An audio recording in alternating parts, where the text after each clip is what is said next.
విగ్రహాన్ని వద్దనే పరిస్థితికి వచ్చిరంటే వాళ్ళు ఎలాంటి పరిస్థితుల్లో ఎంత మూర్ఖత్వంతో ఉన్నారో మనకు అర్థమవుతుంది.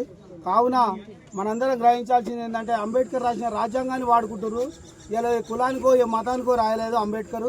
ఒక ప్రతి చెట్టుకు ఒక పక్షికి ఒక జీవి భూమి మీద పెట్టిన జీవి కాడికలు కూడా ఏముండాలనేది ఒక రాజ్యాంగంలో పొందుపరిచినటువంటి ఆ మహనీయున్నే వద్దంటారంటే రేపు పొద్దున మనల్ని కూడా ఏ చూపు చూస్తారనేది మనం గ్రహించి ఇక్కడ వచ్చి స్పందించినందుకు అందరికీ పేరు పేరున ధన్యవాదాలు.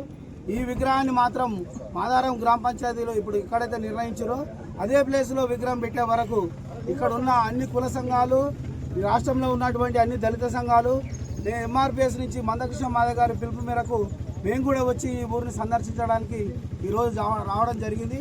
ఈ కార్యక్రమాన్ని పండుగ వాతావరణంలో చేయాల్సిన అన్ని కులాల వారు ఇక్కడ ఏదో కొంతమంది ఆల లబ్ధి కోసం, రాజకీయ లాభాల కోసం ఇక్కడ చిచ్చులు పెట్టి అనవసరంగా పంచాలు సృష్టించాలని చూస్తారు. వీటికి ఎవరు మీరు తలగకుండా అందరూ ముక్కుమ్మడిగా ఒకటే మాట మీద ఉండి ఆ మహనీయుని ఒక పండుగ వాతావరణం తీసుకొస్తారని ఇక్కడ ఉన్న గ్రామ వివిధ కులాల పెద్దలకు అందరికీ ఇక్కడున్న మన దళిత నాయకులు కూడా ముఖ్యంగా చెప్పేది ఏంటంటే మనం ఎంత ఓర్పుతో ఉన్నా అది మనకే మంచి జరుగుతుంది. కాబట్టి డిఎస్పీ గారితో నిన్న పోలీస్ స్టేషన్లో మేము మాట్లాడడం జరిగింది.